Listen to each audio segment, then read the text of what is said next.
बिस्मिल्लाहिर्रहमानिर्रहीम। अस्सलाम वालेकुम। मैं हूं तैयब हनीफ और आप देख रहे हैं मेरा यूट्यूब चैनल। दोस्तों, Indian prime minister Narendra Modi का वजीर आजम हाउस में आज आखिरी दिन है और बीजेपी के हेडक्वार्टर्स में मुकम्मल खामोशी भी है और कहीं से ये खबरें भी आ रही हैं कि वहां पर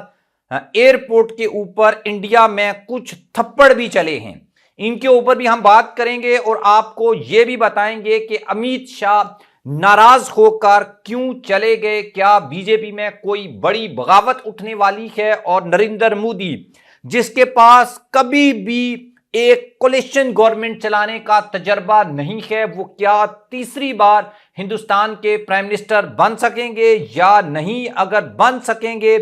तो फिर वो चल सकेंगे या नहीं? ये बड़ा इंपॉर्टेंट सवाल है जो हम आपके सामने रखेंगे और उससे बड़ी डेवलपमेंट आपको ये बताऊंगा कि हिंदुस्तानी प्राइम मिनिस्टर नरेंद्र मोदी की काबीना के कितने लोग ये इलेक्शन हार चुके हैं और इसको एक बड़ी डेवलपमेंट के तौर पर इस वक्त देखा जा रहा है। लेकिन उससे पहले आपको मेरा चैनल सब्सक्राइब करना होगा, बेल आइकन को प्रेस करना होगा और अपनी ओपिनियन बहुत ज्यादा जो इंपॉर्टेंट होती है वो जरूर कमेंट बॉक्स में आपने लिखनी है। दोस्तों, इंडिया के इलेक्शंस के नताइज के मुताबिक वजीर आजम नरेंद्र मोदी जवाहरलाल नेहरू के बाद मुसलसल तीसरी बार पार्लिमानी इंतखाबात जीतने वाले पहले सियासी रहनुमा बन गए हैं। ताहम बीजेपी वो भारी अक्सरियत हासिल करने में मुकम्मल तौर के ऊपर नाकाम नजर आई जिसका दावा इंतखाबात से कबल कई बार किया गया था। बीजेपी के दावों और एग्जैक्ट पोल की तवक्कुआत के बरक्स इंडिया के पार्लिमानी इंतखाबात में हैरत अंगेज नताइज देखने को मिले। कांग्रेस की क़यादत में अपोजिशन इत्तेहाद मोदी की भारतीय जनता पार्टी को नुमाया तौर पर कमजोर करने में कामयाब रहा। इसके बारे में एक मोटिवेशनल स्पीकर ने बड़ी जबरदस्त बात की है कि ऐसा नहीं है कि हवाओं के चलने से पहाड़ों में सुराख नहीं होते हैं और वो नरेंद्र मोदी जिसको हराने का कोई सोच भी नहीं सकता था, लेकिन नरेंद्र मोदी को इस इलेक्शन में जिस शिकस्त का सामना करना पड़ा वो इस वक्त तक बीजेपी उस शौक से अभी तक नहीं निकल सकी। और एक रिपोर्ट के मुताबिक नरेंद्र मोदी की पार्टी में कैबिनेट में बैठे हुए 13 मिनिस्टर्स इलेक्शन हार चुके हैं। अगेन ये बात मैं रिपीट कर रहा हूं, 13 लोग जो यूनियन मिनिस्टर्स थे नरेंद्र मोदी की हुकूमत में वो अपना इलेक्शन, अपनी सीट हार चुके हैं। इस वजह से ये प्रॉब्लम इस वक्त बीजेपी के हेडक्वार्टर्स में डिस्कशन में है कि ऐसा क्या हुआ है। नरेंद्र मोदी का सबसे चहीता दोस्त जिसके लिए उसने बाबरी मस्जिद को शहीद किया, अयोध्या में मंदिर बनाया, अरबों के रुपए खर्च किए, वो सीट भी नरेंद्र मोदी हार गया। और वो योगी आदित्यनाथ जिसके बारे में यह कहा जाता था कि जो नरेंद्र मोदी के जो जाननशीन हैं या योगी आदित्यनाथ होगा या फिर अमित शाह होगा, लेकिन लोगों ने अमित शाह, मोदी, योगी आदित्यनाथ की जो सियासत है उसको मुकम्मल तौर के ऊपर मुस्तरद कर दिया है। नरेंद्र मोदी ने अपना इस्तीफा भी प्रेसिडेंट को पेश किया था। उसके बाद कांग्रेस ने स्टार्ट में ये कोशिश की कि वो किसी लेवल के ऊपर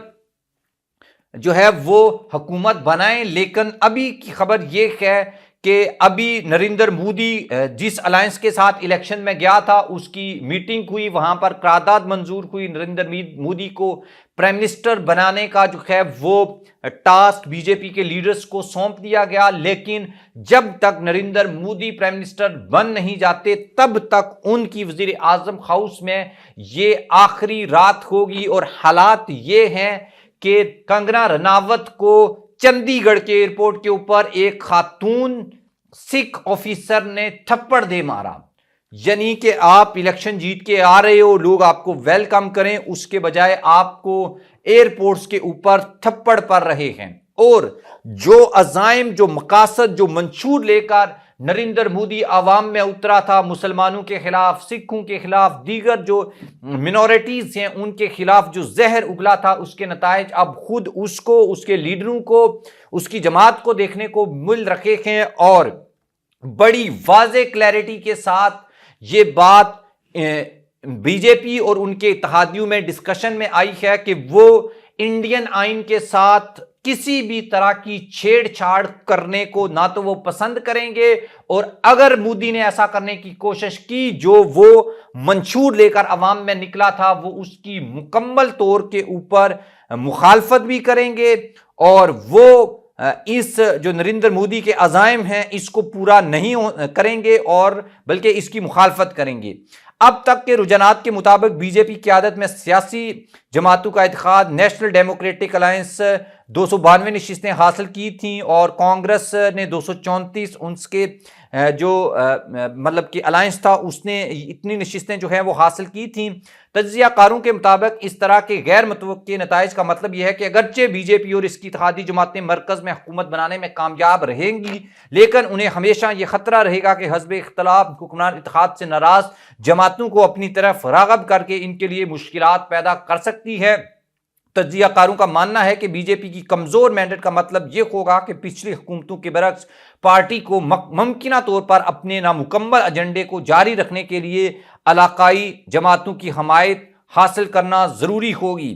اور جو علاقائی پارٹیاں اہم کردار ادا کر سکتی ہیں ان میں کانگریس کی حلیف سماجوادی پارٹی ہے جو اتر پردیش میں 80 نشستوں میں سے